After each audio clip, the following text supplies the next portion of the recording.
good day to each and every one of you. I want to start by first appreciating Ambassador Hillary Moore, Ambassador Terry, and all of the organizers of this great event, Leaders Without Borders, and the Todoroki Africa. I want to appreciate all of you for creating this platform, first of all, to bring various voices, various leaders all over the globe to conversate and to talk about different topics, because I've been watching, you've been talking about various topics. Our session today is on trade and investment, a topic that is so dear and near to my heart by my simple background of being someone that has always grown in the corporate setting, in the financial industry, which I was honored as a young individual to be in for 17 years. So that really got my interest to be in trade and investment and in finances in general. So for those who don't know me, I'm Remi Duyile. I am a Nigerian American, and I am a proud Nigerian American who have had the privilege to live in the United States for 37 years as a host country. And I say always that to the glory of God, for those of you who might be Nigerians, we are making you proud here. We are working, we're not on ground, but we are making a difference to the glory of God. So this afternoon, this morning, this day, to whoever, wherever you are, I want to salute all of the other speakers that would come behind me, those who have gone before, to say that we're looking forward to what you will be bringing to the wall, because our voices are so needful. Our voices is what will make the change, and all of us have a part to play in this global economy, the new global economy. So the topic that we have been asked to talk about this afternoon, this evening, this day, wherever you are, is in the face of a new global economy. It's a continuing conversation on commerce after COVID. All of us know that COVID came. Nobody called. We didn't invite COVID-19. We didn't even see it coming. Nobody saw it coming, but it came. It hit the whole world. And one thing I always tell people, it helps the whole world to reset.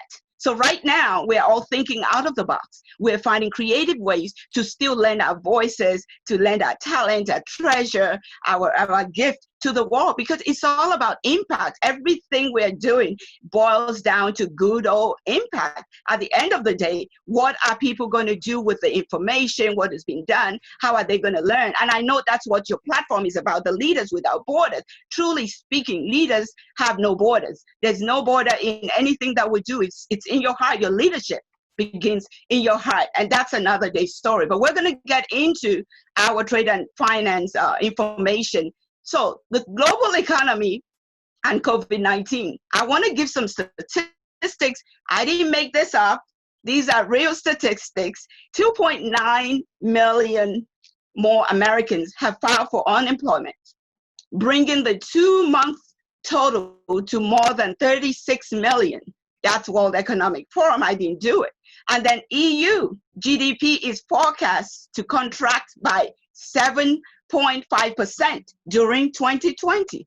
These are facts that you and I cannot do anything about. These are facts that are there for you to know it's there, but it's not a fact to scare you or I.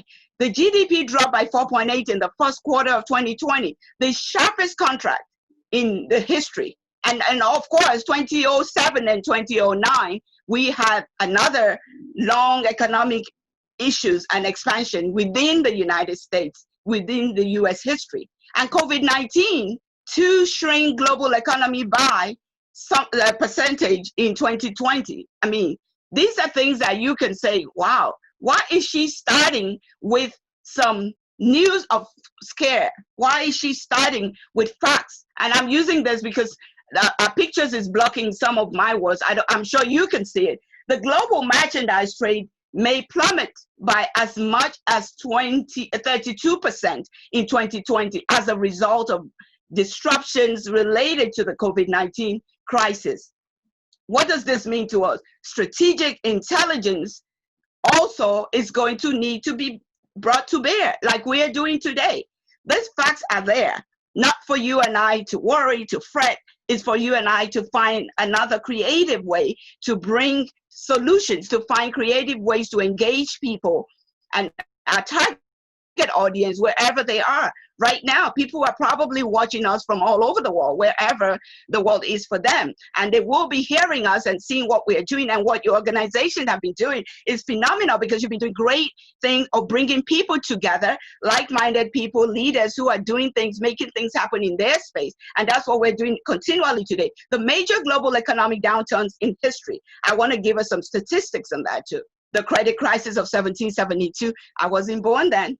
The Great Depression of 1929 to 1939, the OPEC oil price shock of 1973, the Asian crisis of 1997, the financial crisis of 2007 and 2008. And that part of it, I was part of the 2007 and 2008 because I owned my own mortgage company after I left the Bank of America. And during that meltdown, that was the historical mortgage meltdown of the world, and especially of the United States. So I was a partaker in the latter part, but the others, I wasn't part of it. So what am I saying? There has been historical facts on things that have happened within the economies of the world. But I don't know that there's any that's compared to what we have today. Root causes generally for all of this are economic factors. They're political factors. As you and I know, economic factors has a whole lot to play. Economies does not know color, does not know barriers. It's just about making impact, about creating solutions. And I always tell people there's never going to be shortage of money in the world. If we are short of ideas, then that's our problem, because life is about finding solutions for people to be able to use it and better themselves. Some people would have the solutions, some would just want to collect and leverage on the solution. So economic factors are always going to be very critical in all that has to do with us as a universe. There's also the political factors. Some nations have more stability than the other. Some nations have things that they're still working on. Some are established. But even with the establishment, has a lot of weight in whatever and whoever we end up engaging in. Political factors, a leadership of someone could disrupt the whole economy.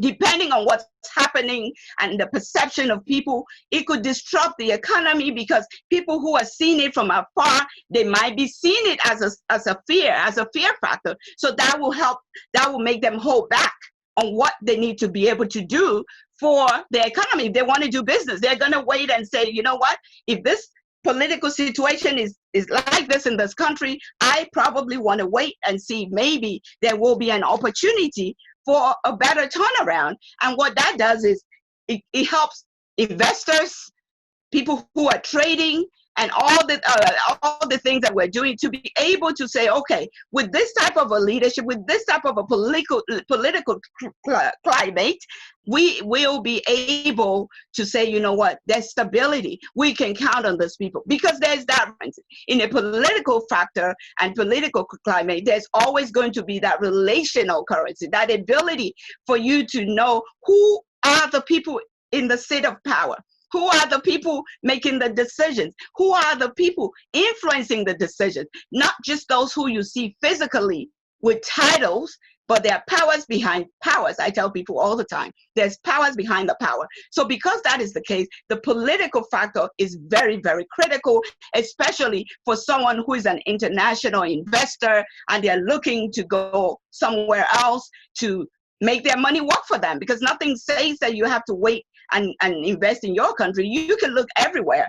That is the possibility, because the whole idea is to invest and make money and make impact. So wherever you can do it is always going to be great.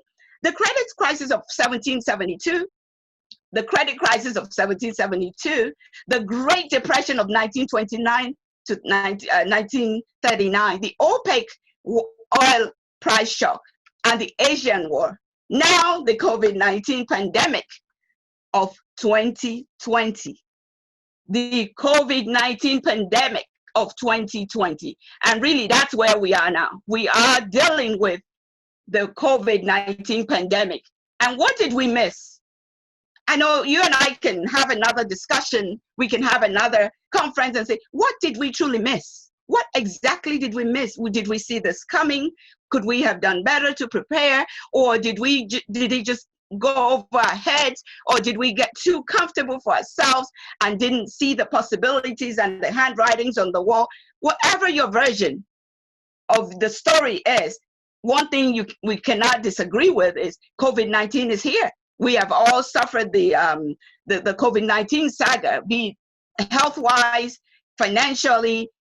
Look at all of the unemployment, and that's just in one nation. I'm sure everywhere else probably have statistics that are soaring in unemployment. So this is something we probably didn't see coming as much as we wanted to. Historically, the root causes of major economic recession have been largely political and economical. And you will agree with me, if you look at all of those things that we shared, these are not things that will happen through what we're experiencing now. But here lies the missing link. The current global economic focus, right now, the current economic focus of the world and what we were experiencing before is all of that. We have the global investment, we have the international trade, we have the international finance, we have the macro and microeconomics, we have the globalization, and we have the political factors. All of these are going around. Insignificant but necessary components. You see that. You see all those pockets with the little circles. You might say, oh, it's insignificant.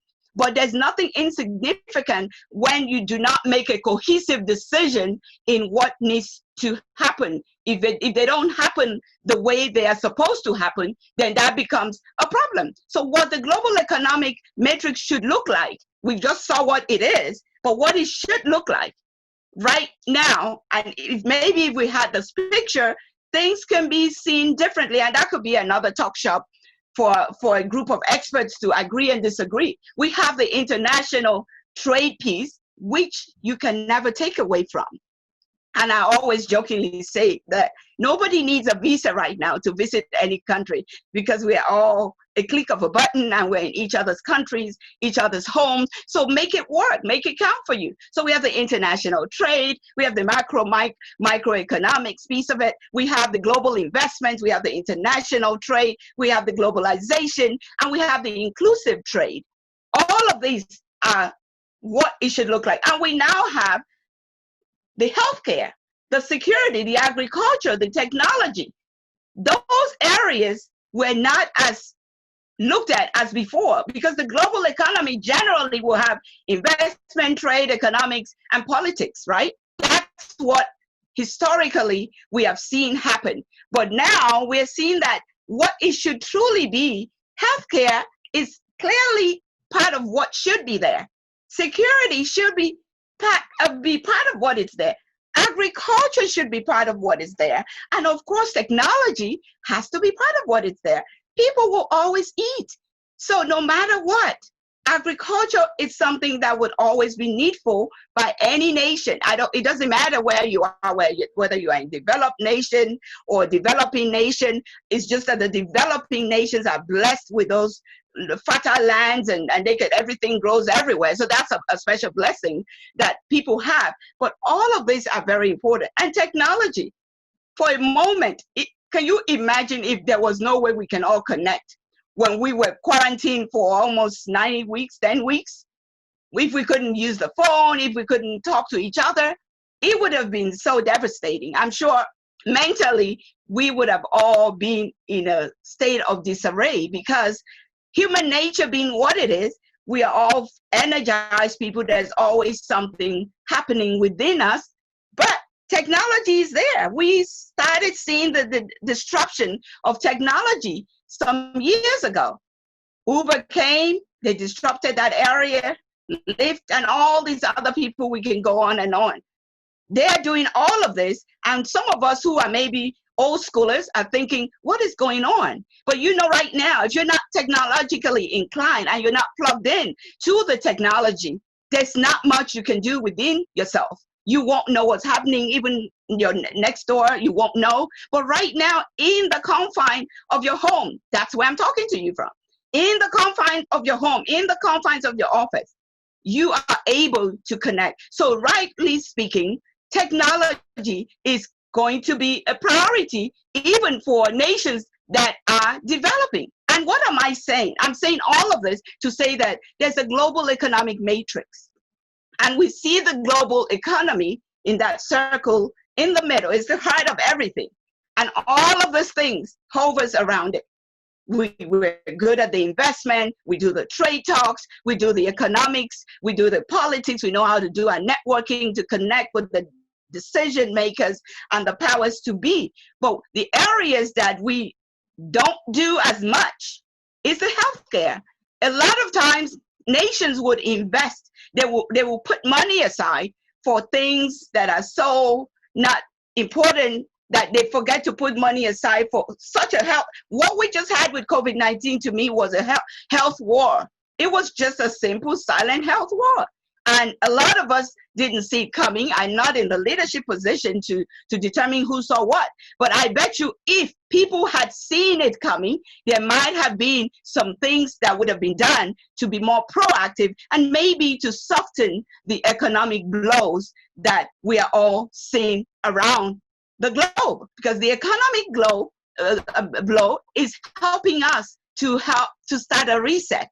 It's helping us to be able to connect. I remember when we were starting all of this technology thing, I am a professor also. So during the beginning of the semester, we had students who came to school because they wanted to do the one-on-one, they wanted to feel in touch, see the professor, they didn't really like the online learning, so they came.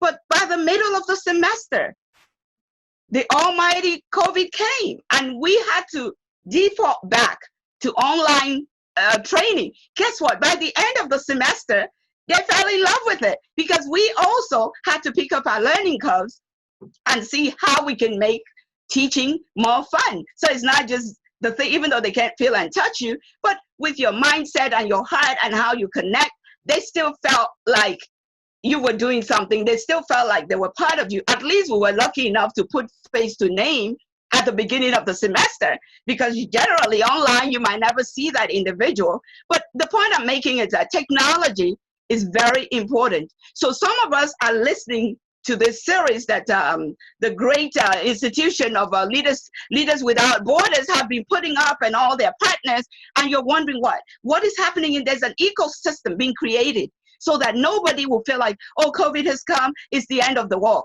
Trust me, I'm not saying it's not bad. Trust me, we are all feeling it, but we're still alive. We have breath.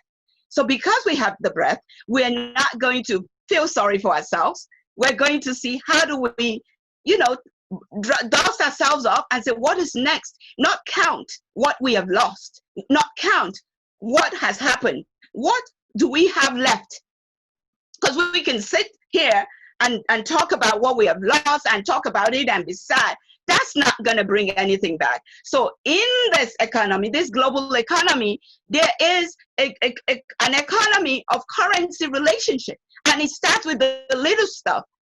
Engage with people who are doing what we're watching right now. Do what you need to do to get the voice and to get the right people to connect, so that at the end of the day, we see who can make the impact and how can we together, without living our nations. Right now, I don't know that we can all travel as much as we want, but once you have your connections and you build your network globally, then you will start growing it, and then trust will start coming to play. And that's what's going on now. So in the face of a new global economy, this is clearly a new global economy, and I know you can't argue with me because it's totally new. What we're doing right now probably was not very common. People were doing it, but we wouldn't think of having a conference or a masterclass or something of this magnitude online. We would have thought that we had to literally go get a visa, go get a ticket, then get a hotel booking and fly to somewhere where we might still not get the results we want, but we would have invested in all of those. So what I'm saying is that the new norm we have to embrace. So in the face of a new global economy, our focus must be holistic in nature. We must consider a wider scope of economic influences. There's so many ways that you can influence the economy. And this way, we have a blueprint of possible opportunities and existential threats at the same time. Right now, we have the technology. I'm beginning to be a technology lover thanks to all my mentees who who give me a lot of training, and I'm sure they're proud of me. If they ever see me walk some of these computers, they're like, wow. So I thank you all very much. If you ever listen to this video, I'm giving you a shout out for being there. So my point is, there's a lot of disruptions that's going on in the economy, in the world. And what we need to do is to see, how do we engage so that the little stuff, the little threats that you and I might miss ordinarily, we wouldn't miss. Because now we have people who are from the Middle East, we have people from Africa, some of us are here in America, some are from Europe. So there's that United States of the world. So all of us have a way to connect with one another. All of us can profile solutions to the betterment of each nation, one at a time, or even sometimes simultaneously. But what we need to use the technology for is the ability to connect with the right minds that will be able to support our vision and our goals. It doesn't mean that we will be visionless. No, no, no. As a matter of fact, this is the time to just dream big. If you can dream it, go do it. This is the time to do that. So this blueprint of possible opportunities, they're all around you. 10 weeks, we were homebound. At the point, none of us could go anywhere but the grocery store, the medical, where we're going to get our medicine. Nowhere important. We couldn't go anywhere, and we didn't die. So some of us resulted to finding ways to let this technology be our voice, so that we're not just sitting there eating all the food, getting tired and being out of shape and being sorry for ourselves when we look at the health care condition of what we've brought to ourselves. I say this to mean that this disruption, this quarantine has done a lot for us. It's done a lot for us in the sense that as individuals who maybe had a mindset, we had a particular way that we think things should be done. We had a particular thinking of the only way. So the new global economy has disrupted that for good. There's artificial intelligence. If you want to go in that lane, I'm not a take it, so don't be fooled by that.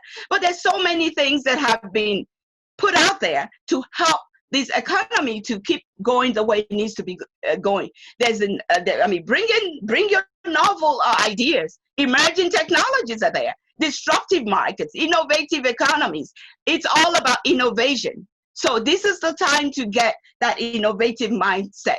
So even though the statistics that I started with at the beginning of the presentation, some of it were statistics that got people scared. Oh, all these people are unemployed. You don't have to be. If somebody stops paying you, create your own employment. There's going to be that creation of new entrepreneurs who may be out of passion. They're going to birth things that would happen for them to be able to rebound. So find out, what do you love to do? This is the time to test it out. This is not the time to be sorry for ourselves, because being sorry for ourselves is not going to do it. What are those novel ideas? What are those, net-breaking ideas that when you start doing it, you might not find people who will believe in it right away, but just keep doing it and finding ways to make it more perfect, so that by the time it's presentable, you can get it where it will be bankable, because that's all about it. And being a former banker, I know you have to have your skin in the game. So all your novel ideas, yes, they're novel, but you've got to figure where is going to be your skin in the game. So when your skin is in the game, there's a way you will be able to attract those who will carry your vision. And this is the time to do all of that. The novel ideas has to be born. And for those who maybe are established businesses, a global conglomerate, this is the time to be especially supportive of young entrepreneurs, because they are full of the firebrand, they are full of ideas, they know the technology, and a lot of them have good heads on their shoulders.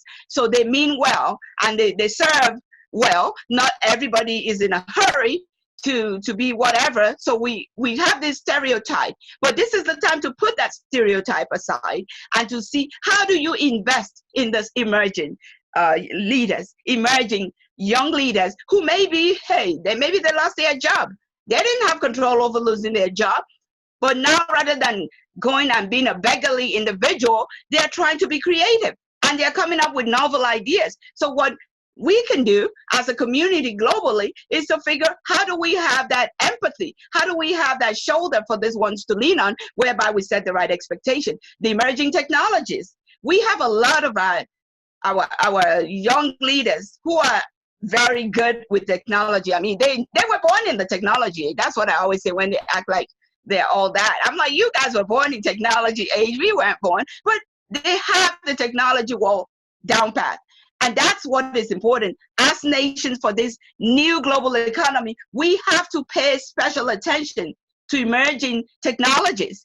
People sit and they think about what they need to do to get the voices out. Remember when Mark Zuckerberg came up with the Facebook? One of his goals was to ensure that families and communities can come together and feel, and kind of not physically, but be able to feel each other's heart. And that's what has helped some of us right now. What we're doing right now might be on Facebook Live. So a few people might be able to hear what is happening and so forth. So the emerging technologies, you cannot ignore those who have been equipped, who have been trained to be in that lane. So we need to make that extra effort as government, as businesses, as even mentors, to ensure that we create platforms so that we can support the way we can support. Some of us might not know the technology. We might be able to support with maybe some managerial skills and trainings that we have gone through. And disruptive markets, that's the only way. The disruptive market is here to stay. You've got to figure, how can you make what you sell be more presentable to your customer without just doing the business as usual? I was reading a few weeks ago that when the COVID situation started, there was this pizza place in one state, and they figured that and they're like in the La La Land, somewhere tucked out far away. So they knew that nobody is going to come and be looking for pizza in their shop. So what did they do? They came up with creative ideas to see how can they serve their client. First, they started with giving, G-I-V-I-N-G, giving. That is the real deal. They are giving what they already would sell for people.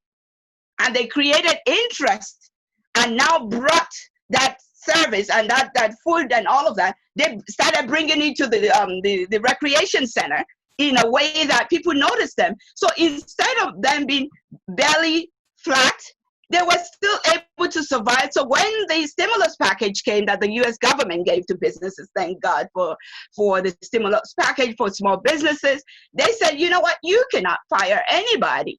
As long as you're gonna use this money to pay your staff, keep them. So all of that helped this individual, but because of their creativity, they could have gone in their corner and said, you know what, nobody's coming, let's shut down. They didn't even think about shutting down. They thought about bringing that opportunity. So what I'm saying is, disrupt your market, do something different. It doesn't mean people would see it right away. As long as you know what you're doing, and even you fake it till you make it sometimes. As long as you know that you're making impact, just keep doing that and be innovative. This economy has to be innovative. That's the only way. The innovations will come with different ways. And I don't want to get so technical because this is for everyone. The innovations in the economy is part of it. Will start sometimes with you and I. When you know that something is important to you and you believe that it's something you believe in, you have to understand what will be your skin in the game. Your skin in the game might not be that you have all the money. Your skin in the game might be you have the knowledge and the expertise. It might be that you can really do the hard work. Sometimes your skin in the game might be that you know somebody who can help somebody. So whatever that skin in the game is, you've got to show it. You have to bring it to the table so that people see exactly what is happening, because you see the vision, because you're the one that sees why you want to go into Forex or whatever you want to go into. People might see it as, oh, it's so scary, it's risky. Life is a risk. Let's face it, that's another story. Life is a risk. So whatever you decide to do, you stop and you go ahead and make sure that you are already in the game. Insight into the new global economy is going to be fast and it will be disruptive. It's going to be fast. whatever, when this guy with the pizza example did what he did, he didn't have to write a business proposal. He didn't have to get a permission from somebody to say, oh, I'm thinking that I will bring my pizza and bring it to the amusement center so that people can see what's going on. He didn't think about that. So you're going to have to think fast and disruptive and stay ahead of the curve and make sure that whatever you're doing is impactful. It cannot be selfish motive. It's got to be bigger than you. So when it's bigger than you, other people would come to be part of it, and they will sow their own little seeds here and there. Then it becomes something that's cohesive and presentable and bankable, if that's the goal. And the bankable doesn't mean the bank. It could be individual all over the world who maybe have money. The banks are not given superb interest rate right now, especially here in the United States. I don't know about everywhere else. The interest rate on your money in your account is really like zero or nothing. So if you are an investor, if you're somebody who has good net worth, rather than just leaving it in the bank and making little or no money, you might want to just dabble into putting some of it and investing it into someone else's disruptive idea that you see that can work. And those of us who are in the developing nations, I'm sure there's some things that might not cost a whole lot by the time we convert it. So this might be a way to support, I keep saying, the emerging young leaders, because they're full of the knowledge of technology and they're full of idea and they have the energy to do what they say they would do. Most of the ones I know, they are like that. And I know the ones you know, they are also firebrand young leaders who truly work hard and want to make a difference. So we have the high adoption of new tech systems. There's so many platforms. Right now, we're here, we're using Zoom. We're using Zoom. Some of us use GoToMeeting, Teams. Google now has Google Meet. Everybody has something. So there's so many platforms, there's so many systems. So we have to quickly see, how do we engage and learn and unlearn whatever we need to do to get with it? Because this is the time to get with it. So you have to unlearn and to learn new things. And as painful as it may be, if you're somebody that's used to always maybe picking up things without necessarily relying on people, now you have to ask for the little stuff. And when you ask those people, they might look at you like, what is going on? But you know that you are in that learning mode. So you don't matter, you don't worry, you just keep learning, because this high adoption of new tech systems is going to be the way of the world. Zoom will be a good platform for a while. Free conference, everybody has their platform, but whatever works for you is what you need to stick with. Zoom, before all of this, if you had looked at their shares, it wasn't what it is now. So because of the demand, they're looking pretty. If you want a Zoom share right now, it's not cheap at all. But can you imagine when they started, when somebody conceived this brilliant idea that, oh, we can talk to each other, just like Mark Zuckerberg conceived the idea of the Facebook and bringing family together. When this was conceived, initially they weren't making money. They probably didn't know COVID-19 was coming either.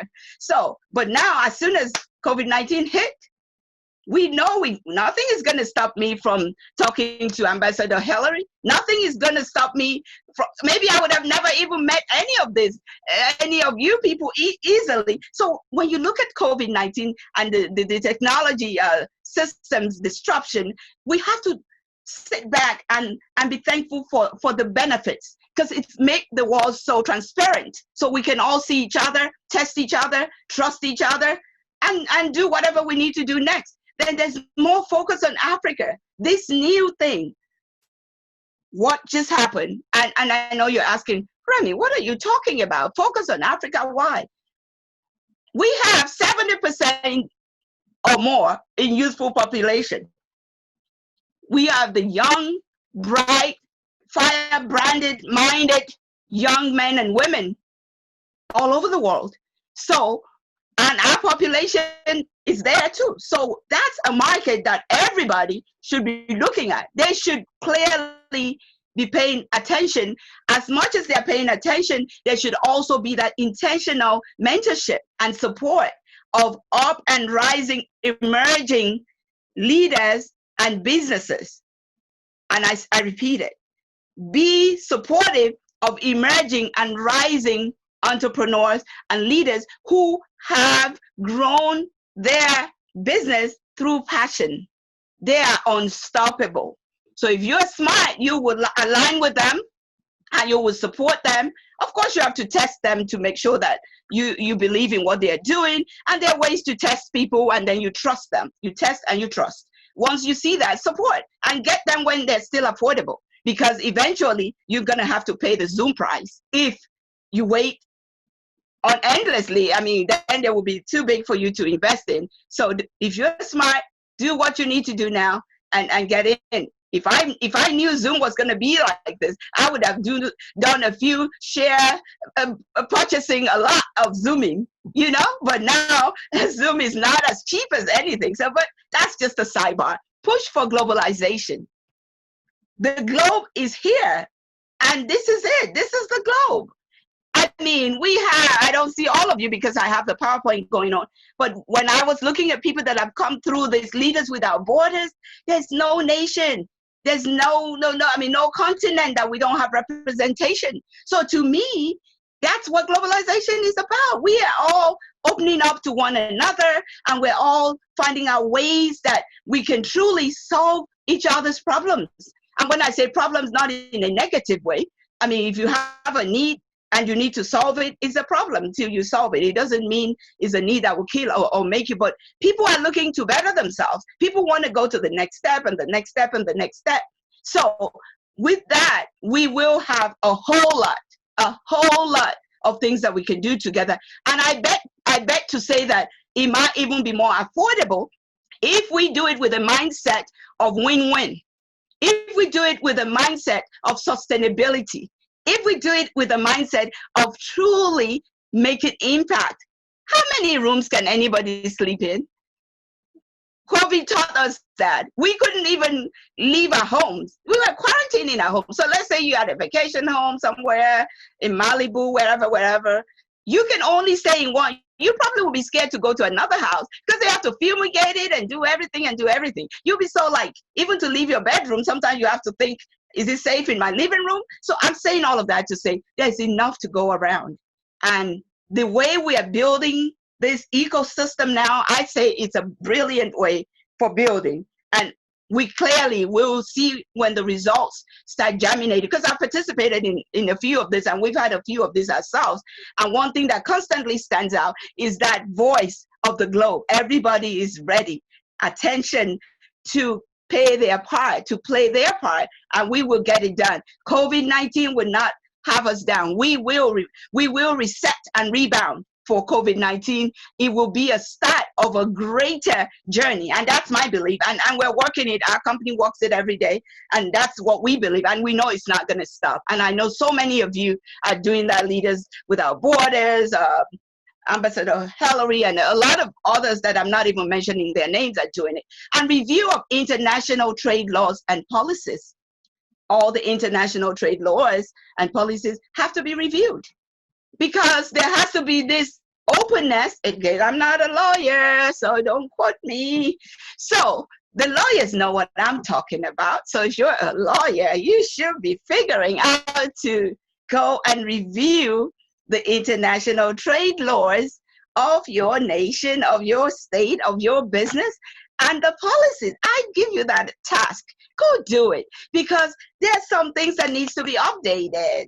There's some things that needs to be tweaked to make your nation more attractive. There's some things that needs to be woven in so that people will be comfortable that if they come to your country, they are safe and they don't have to worry about their money disappearing or their investment disappearing. But you know, lawyers, you go figure that out. I'm not going to go into your lane before I get in trouble with all you legal people, because you're a power smart house. But you get my drift. International trade laws and policies need to be reviewed in a way that people would understand and feel comfortable with the laws of the land and how the laws of the land protects them, because people are thinking about themselves. They love your nation. They are coming there to help, but people don't just help for nothing. They're probably thinking, okay, if I help you, I want to be able to repatriate my money back when I'm ready. And if I can, why not? So the laws of the land, when is updated for our good, and the legal people can can really help us understand what needs to be done in that area. The high rates of investment in growing economies, oh my world. I'm going to pick on Africa. Sorry, y'all. I'm an African and I'm Nigerian. There are so many investments and growing economies. Oh my goodness. There is nothing that you want to do in those nations that won't happen, especially my Nigeria. There's nothing that you would want when you go with the right partnerships. And when I say right partnerships, it doesn't necessarily mean that it has to be governmental, it has to be public. It's the right partnership. Relationship are consummated as we're speaking now.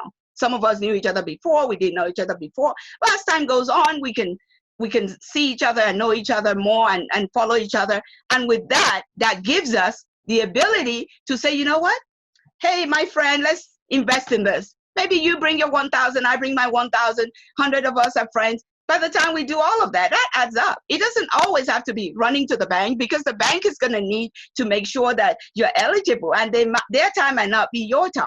So you need to have a network of do-gooders, I call them. People who, are a good network whereby you can let them understand, guess what? We're trying to fund this incubator system for these young leaders. This is what they are doing, and this is what we're trying to do. We're going to manage it from here, make sure they get the right knowledge, they get the right funding, and then you help them to blossom in their market area. And then your money comes back. If you left it in the bank anyways, it's not going to give you any interest. So why let the bank profit from you? Use it on something that makes sense. So there's a lot of growing economies in Africa, all over Africa. Shift of cheap labor to other nations. I know a lot of us are probably familiar with the labor, even in America. Sometimes when I'm speaking to someone who is taking care of my either my credit card or something, they're either in Panama or in India and all of that. So why can't we do more of that for ourselves? Why can't we find ways to train people in our home country and use their gift, talent, and treasure to see how to support people who maybe are in expensive labor nations? That's just a thought. Why not? Because if you're a small business, you probably don't have all the bells and whistles and all the funding to do exactly what you want. But you can get the same quality service, even if the person who is serving you is not right in your country. So why don't we look at that and take advantage of the I'm not saying a cheaper labor. It doesn't mean that they are cheaper. I mean that they are less. It just means that the cost of living and the way pricing goes in that nation, it's still not going to be the one that will break the bank. Online life is real life. Yes, you agree with me? This is a life we're living. We're talking to each other now, and we're online. It's real life. We had to prepare for this. I know some of my fellow speakers who will speak tomorrow or later, they're here. We had to prepare like if we were going to be on stage. It didn't have any difference. And I know that's what everybody did, because you're going to be sharing information. This is the world stage. I tell my mentee, I said, World Wide Web. Anytime you are online, anywhere, you are on the globe. You don't know who is watching you. You might know who you're watching. Some days you don't even know who you're watching, because there are too many people to watch. But those who are watching you know why they're watching you. So if you do not show up all the time, that one time that you don't show up, somebody who wants to connect doesn't get that feeling. You've just lost it. So this is real life. This is real life. Online life is real life. So we know with the trade and investment sector, it's so important to make sure that whatever we are going to do, whatever information we're going to shed out, let's make it as authentic as possible. Because people are going to be living their lives based on decisions and comments that we make. So we can't just throw anything out there. Guess what? If we do, it's gone viral, then your brand has just gone down the toilet. That means somebody is going to say, and all it takes, you might say, oh, they won't know. There are billions of people in the world. Guess what? Those who matter to you will know. And that's where it pains. So when you're consistently doing what you need to do and knowing that this online life is a real life, It's a real life. Before I started my presentation, I told my home, I said, please, I'm going to be in this lane. I need everywhere peace, because this is serious business. Of course, my kids are grown. I don't have babies, but I had to still let people know that the next few hours till 4, I know I don't have till 4. I don't want any distraction. So it's real life. Online business is real life. And you still only have that first one time to make that first impression. My mother always tells me the first impression, she goes a long way. So whatever you do the first time, you better make sure you do it the best you know. I'm not saying do anything you can't do, but if you have not put your best in, then don't do it, because you might not have an opportunity to do another rebound, rebuild, facelift. You might not. So online life is real life. That's what it is. Data is the new currency. We have to collect data. And data begins with you and I. Everything we do has to be documented. We have to evaluate everything we do, especially in our lane for trade and investment. If you were to decide to say, oh, I'm coming to America, I'm just speaking in America, don't mind me. I'm coming to America, I'm coming to the OPEC, the Exim Bank to get investment, to do whatever needs to be done. We had a conference on that. These people are ready to help, but they have to know that you are worth, you have the capacity for your request. But how can you know you have the capacity for your request if you can't document what you're doing? If everything you're doing is just, you're just doing it. Of course you can do that, but documentation shows seriousness. It shows your ability to say, this is what I've done with my time today, and this is why I did it, and this is who I met, and so forth. So all of those data will be the new currency, because somebody might want to say, for instance, we've been home for 10 weeks. They might want to say, so what have you done every single day? Or you might even have a testimonial that you want to share, especially for those who have young children. You know, we're not used to being with them 24/7, but the past few weeks we've had to be with them 24/7. So I'm sure, I was talking to some of my nieces, it's not, it's a lot of work where you have to be with them 24/7. Mine, I grow, hallelujah. So they had to deal with that. And some of them were successful and came up with some creative things. So I said, you know what, that's bankable. Go package it and let somebody hear it, because you were able to overcome. Same with our businesses. I know if I ask if I could engage later with Leaders Without Borders and all the leaders, there's a reason why they came up with this brilliant idea. And so many of us are doing different things that we didn't do before. But what is important is we've got to be able to collect the data and make sure that the data is accurate, is authentic. You might be the first one that will have to have that data, but someday somebody is going to need to know, why did you do what you did? What were the outcomes? What did you gain out of what you did? And at that point, you just whoop out your data. It doesn't matter how little what you think you have done is. Don't be the judge of the size of it. Just document it. Put your data, and that will come handy to you by all means.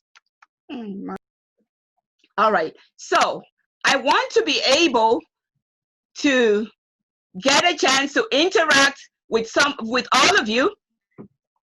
I'm going to wrap up my presentation and then be able to stop sharing, and then to hear your comments, and to really, before I say I thank you for listening, I still have a few more words. The new norm is here to stay. And the new norm is going to take us to that next level. And the new norm is the next level of even greater advantage, because the new norm has so many things that has been devised to make it work. For instance, we are Zooming right now. We are talking about important stuff. We're not just Zooming, and some people do Zoom party, they do Zoom conference, Zoom everything. So the new norm is here to stay. So what I want to charge each and every one of us to do is to ensure we embrace it, and that we also assess where we are now, not what we lost 2 weeks ago. Not that. I don't want us to dwell on that. Where are we now? What do we have in our hands now that would help us to get to that next level? Because you and I have what we need to start, and we need to do it afraid, especially in the trade and investment bucket. That's something that is huge. We are always buying and selling. We're buying services, products, everything. Get knowledge. There's so many free knowledge online, free courses that you can take. Invest in yourself. Invest in your business. If you still have staff you're paying, have them, charge them to invest in themselves, to find free programs they can learn online. Some people should be joining this Leaders Without Border conferences, because there might be nuggets that can help them. I know that I didn't pay to come here, and I'm sure most of you didn't. So get yourself engaged in that way. And as I close and as I listen to have us interact and ask questions, because I've said so much, I have not let you breathe. If I was in a physical place, you probably would have raised your hand and asked questions. So I'm going to respect that and allow you the opportunity to ask me questions, to comment on what I have said, and to also say thank you. I represent Legacy Premier Foundation, Harrise Global, Remi Speaks, and Image Consulting. And what we do is to just be able to connect with the likes of Leaders Without Borders and several, to ensure that we bring our knowledge, our talents, our treasure to the world, and connect with like-minded people so that we can help to impact and change the narratives of especially the way our young leaders are perceived, because our young leaders need to be positioned to take the baton and run with it. And we are just one of those entities that pride in making sure that we love on them and we chastise them and we make the right connections so our future can be greater. Thank you so very much. I'm going to stop sharing so I can take your questions. Let me see if I can stop sharing so I can see all your beautiful faces. Okay, all right. Okay, so I have stopped sharing. So I see all the spaces that I wasn't seeing. Again, thanks for the opportunity to be on this platform. And I would entertain questions, comments, thoughts at this point. Thank you, Dr. Remi, for that magnificent presentation. For the newcomers, I don't know if you know how to, when we say we want to clap for a presenter, we don't usually do this. Okay, we do this. This is how we clap on Zoom. Okay, so please let's give a let's give a round of applause. All right. Very well Thank done. you. Thank you all very much. Very well done. So we're going to allow people to ask questions now. I'm doing it back. I see Her Royal Majesty also is here with us. Thank you for joining in. So if you have a question, you can unmute yourself and just ask the question directly. Thank you. Or if you have a question, you want me to unmute you, just signal here and I will unmute you. Dr. John Mokoro, do you have a question? Okay. Okay, please go on. Go on. Can I ask a question, please? Sure. Yeah. First of all, thank you so much. I really, really love and like the way you give the talk, really.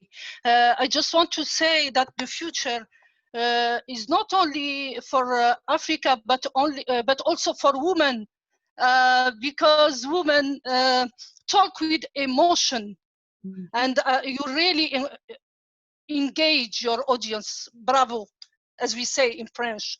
My question is, it will be great to see again the matrix of, or the global economy matrix, because I guess that I didn't see the information industry, and when I talk about information industry, I don't mean information technology, because for me, information, maybe I am wrong, I don't know. Information technology means the infrastructure However, I am talking about information and knowledge industry. Yes. I didn't see that, and I really need to know about the parts of information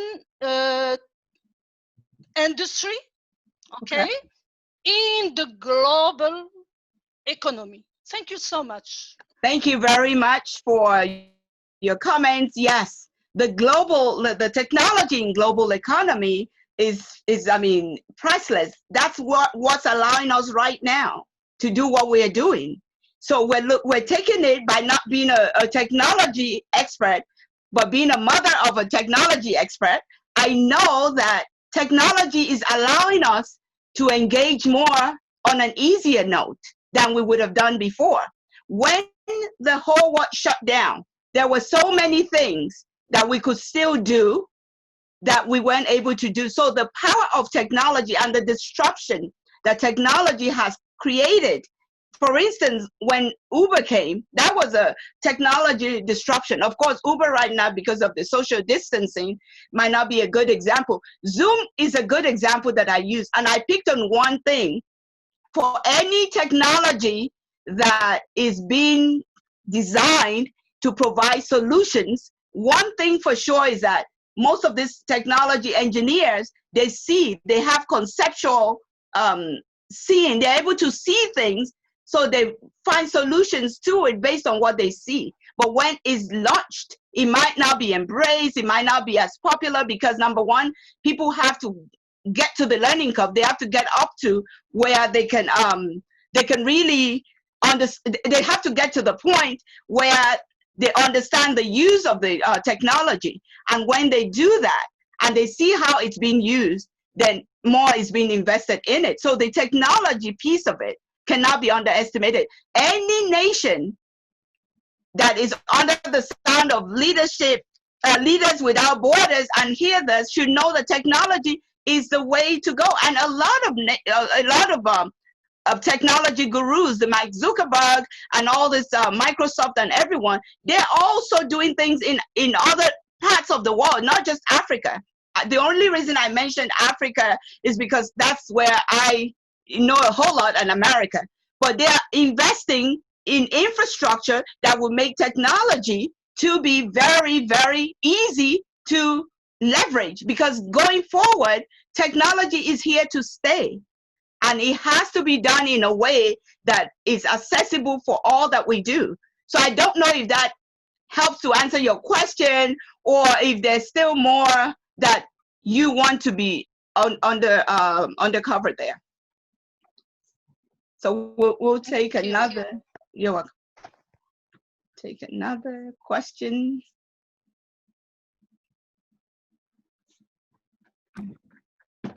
Don, you have a question? Okay. Okay, Dr. Ayon has a question. Okay. Go on. Thank you very much. Thank you very much, Dr. Adeshina. Yeah. The class has been today fantastic. I learned so much. Thank you for joining us tonight. Thank you. My question is, as an African, as a young African building institutions in Africa, and you spoke about us spoke about globalization, sorry, and with the challenges that the Black man is facing, for example, in America at the moment, how do you think we should go around globalization? Is there a pathway to it? Good question. Yes, thank you. Thank you for your comments, and thank you for that remark. Very sad, and that what is happening. And of course, this is not just something that has just started, but my own opinion and what I would recommend that we also are going to be taking up on our end is to figure out how do we design and show love to one another, because it starts with us. How do we as individuals know what love is, and how do we give the love that we know? It's a whole day training for that, because what is happening out of a heart of wickedness, of hatred, and so forth. But I believe that hate cannot conquer hate.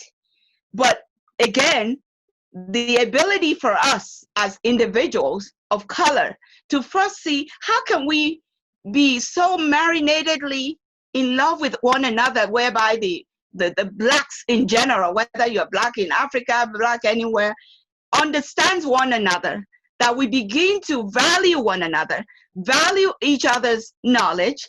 And then once we can get to the point that we value ourselves and understand the history, the genesis of why valuing ourselves is important, that will trickle down to everybody, because charity begins at home. And what is happening right now, like you said, in America is very sad. And from what we're hearing, it's been around. Thank God for social media. Most things are out there now. But I want to challenge us as Black people, and no offense to those who are not, and lovers of Black, if I may say that, to see how can we even create that authentic homegrown love whereby I know who I am. I value who I am as an individual. When I was in corporate America, I'm going to digress for a moment. I had to battle 4 strikes: Black, female, Nigerian accents. This was in the 80s and 90s. I had an MBA. I started as a teller and I rose as a vice president. I'm not saying that to impress anybody on this platform. I'm saying that it was tough. So there has always been systems that are created that would make you feel unwelcome. So until you embrace who you are, it doesn't matter who you are. If you embrace your now and you know you have a plan for a greater tomorrow, then you work at it. But if we're in denial and wanting to be like the Joneses when we're still not a Jones, it's going to be hard. So I want to say that my own suggestion is for all of us to really find out who are we, the way we are now, not the histories and all of that. You as an individual, what do you carry? What do I carry right now? And then once I know what I carry and who I am, then I can now extend myself to someone else. Because if I don't love me, I'm not going to love anybody else. So that's what I'm seeing that's happening, so that we show more love to one another and we become more vocal and not just take anything. And vocal doesn't mean you'll be rude or fighting. I mean, people know I don't say a whole lot, but I don't take a lot of nonsense either. So just making sure people know your boundaries, have this imaginary boundary, so people would know that this is the area to go where you can show love and that they can't cross this bridge. So you just treat people right. That's all we have to do. Peace is what we need in this world. And until we find the peace, no matter what we build, it's going to be hard to sustain it. And for the sake of our young leaders, I could say young leaders, some of us are much older, they are just starting their lives all over the world. So we need to make the world a global village. Now we know people from different continents represented here. Friendship is going to consummate from here. But it starts with you wanting to be a friend to somebody versus waiting to say, oh, who is this person? Who is that person? And undermining them. So when we show love and care, I believe that comes right back at us. And I know there will be solutions to what's happening in America that other people are also supporting. But it starts again with us loving one another and understanding how do we extend that love to other people.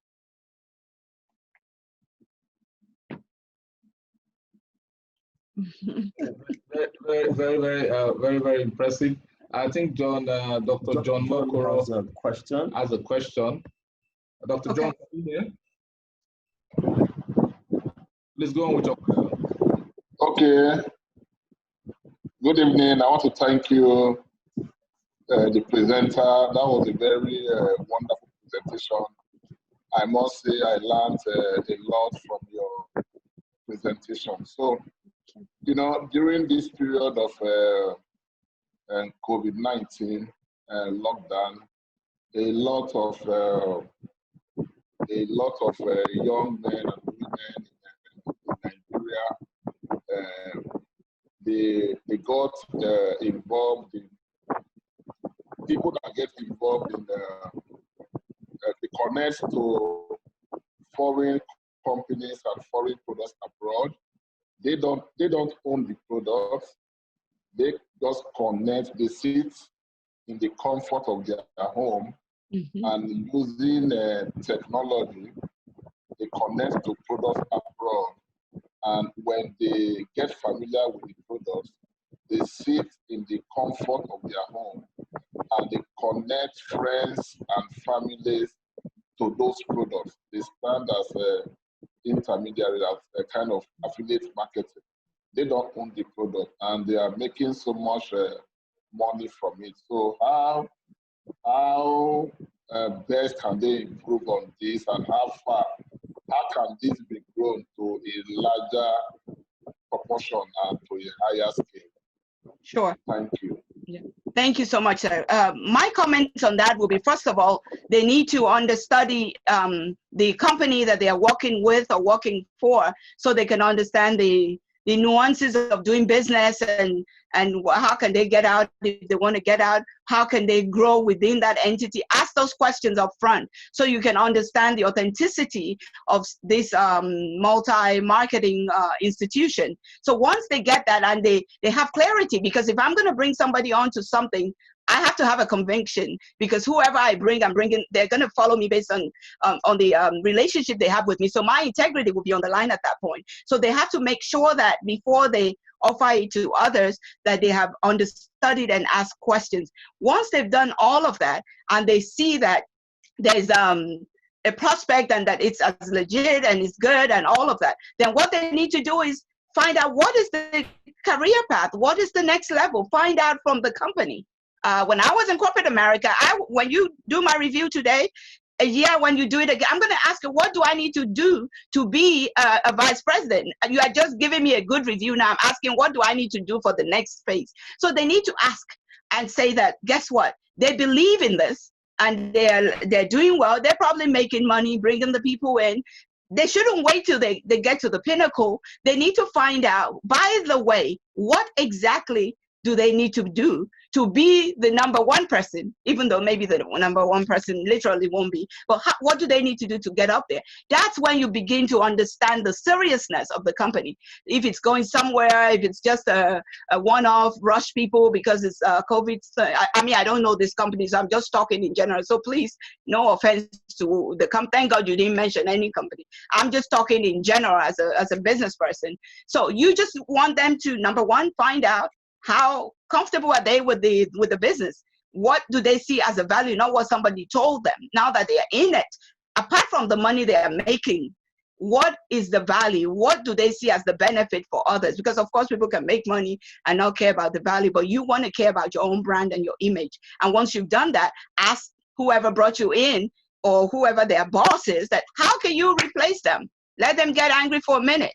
Get them thinking that. So by the way, if I want to be your seat, or if I want to go to the next level, what is that next level and how can I be there? Tell me the roadmap to such a success. If you ask me that as a leader who is responsible for your career, that shows me you want to grow with the company. It won't make me feel like you want to take my job. That's called succession leadership.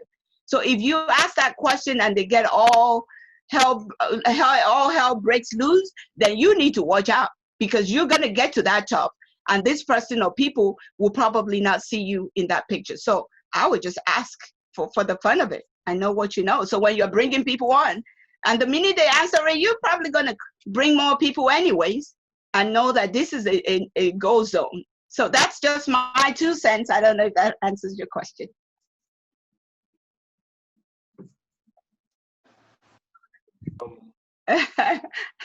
So that's the Any other question? Okay. Let's go on. Go on, please. All right. Thank you very much, Doctor. I must commend you. Just like I rightly mentioned yesterday, that I just want to come and learn today. And honestly, you've given me beyond my expectation. I say thank you so much for sharing your deep thoughts, your experience, and then for impacting us today. I really, really, really appreciate that. I say God bless you for that. Yeah.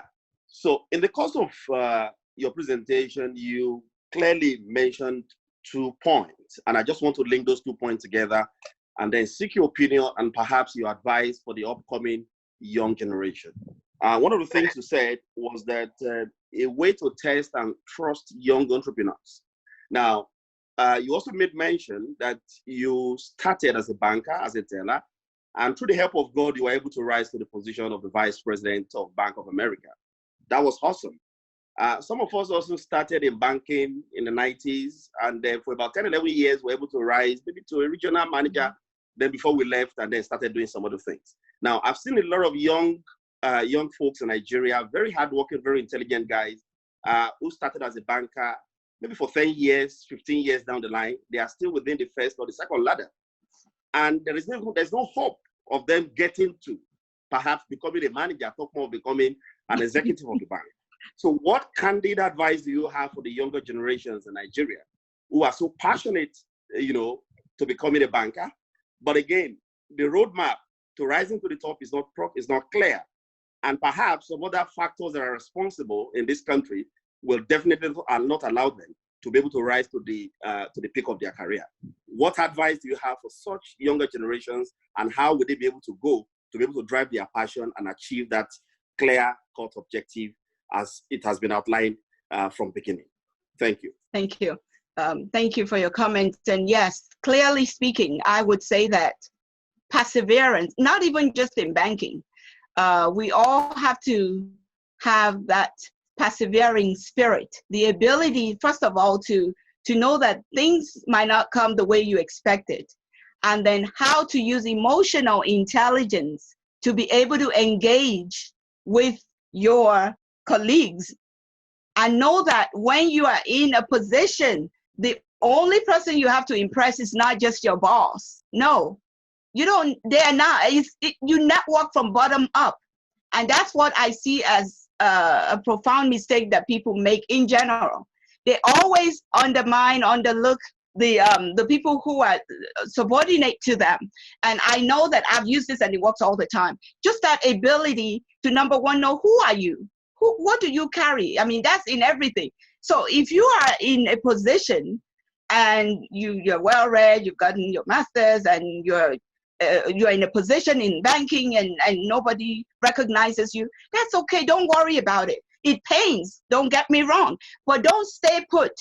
Keep finding ways to develop yourself, invest in personal development, and the bank might not pay for it, or your company might not pay for it. You need to pay for it for yourself. So as you begin to invest in yourself, and you will see that your orientation and how you carry yourself will change. People will see you and they will see a clear difference. Your mindset will be so wrapped around positivity with a focus, so that you don't let people get to your skin. You don't let the backbiters pull you down. That's why they are in the back. They will never be in the front. Backbiter stays in the back. So you don't let the politicking of your employer's place distract you. And then you have to be patient. Patience is very key. And patience with you being authentic in who you are is very critical. And I say to everyone, service is very important. Having strategic volunteerism, not just thinking, oh, when my job is over, that's it. And when your boss calls, that's the only person you have to talk to. If they call after, if your coworkers call or somebody under you, pick up the phone. People ask questions of anybody. It could even be the cleaner that carries the bag of your boss coming in. Don't let anybody. Everybody is important in any corporation that you find yourself. If the cleaner decides not to show up one day and you are in a bank, you dare to go in there, the whole place will be stinky. You will not be able to have a comfortable setting to have somebody open the door. So if you treat people with respect, even when people try to undermine you, you will not even hear it, number one. Number two, you will not see it. Number three, they will not be able to stop you, because you will be so grounded in your value systems that other people will be seeing your value and gravitating towards your value. So let's say they still are blind to promote you, that's their loss. Then you now evaluate, what have you done more for yourself? Because, I mean, promotion is just a title. You want to make sure that you're able to add value and that you are growing yourself and grooming yourself, because one day you might not work for somebody. And when you're working for somebody, you're preparing your platform for you as the employer of yourself. My own strength in all that I do gravitated from my days of Bank of America. There's nothing that I see as impossible, because there was nothing we saw as a bank as impossible. And I sat in those boardrooms with people who made things possible just through talking and connecting. So that's where that mindset is built. So when you are working for somebody, even if they don't get you promoted the way my story went, it wasn't easy either. You just keep doing good and finding ways that you can add value. Trust me, your reward will come. That's all I'm going to say. It will come and you will be smiling all the way to the bank. Awesome. Thank you so much. Thank you. We're going to take maybe just one more question. Just Okay. one question, if there's any question at all. If there's no question, I would just want to allow Dr. Remi to just round up with a presentation so we can close the session for today. Sure. So once again, as I wrap up my presentation, I cannot wrap up without saying thanks.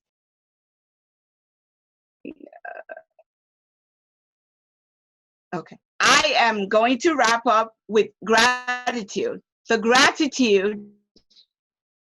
Can you hear me? Can you all hear me? Okay. Okay. So I am going to say thank you, first of all, to Leaders Without Borders for this platform. I do not take it for granted. Anytime somebody invites you to their house, that's special. And so I say thank you for that opportunity to be able to share with all these great men and women of substance that this platform. The topic that you have picked is right on point, and I believe that COVID-19 is a reset and a restart for the whole world. And I believe that reset means we're all starting together, and you should not leave yourself behind. This is no time for excuses. This is no time for procrastination. This is not a time for you to think that I cannot. That cannot should not be in your vocabulary, because it's not about you.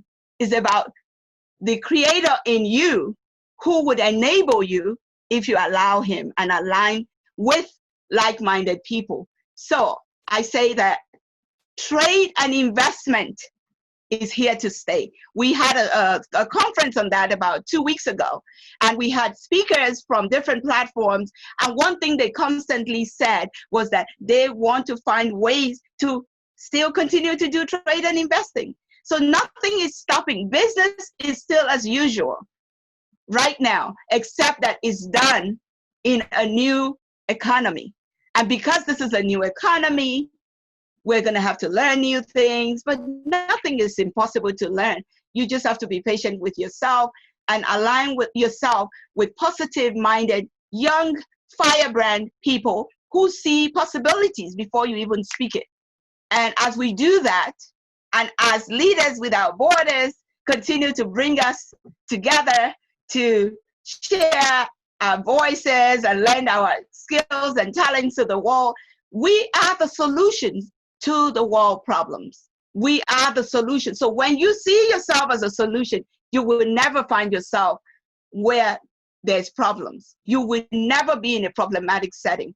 You will know how to exercise your perseverance, your patience, your empathy, because your end result is always going to propel you. So I want to say that this is the season. There's so many other speakers for tomorrow, the next day. Please avail yourself to hearing from others.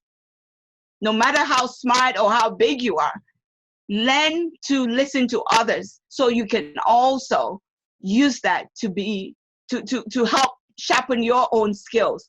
What Leaders Without Borders have done, they've brought the whole world together, because they are people from different places of the world. And this is a kind of thing that I personally believe in, our company believe in, because we know there's power in possibilities. I've seen it.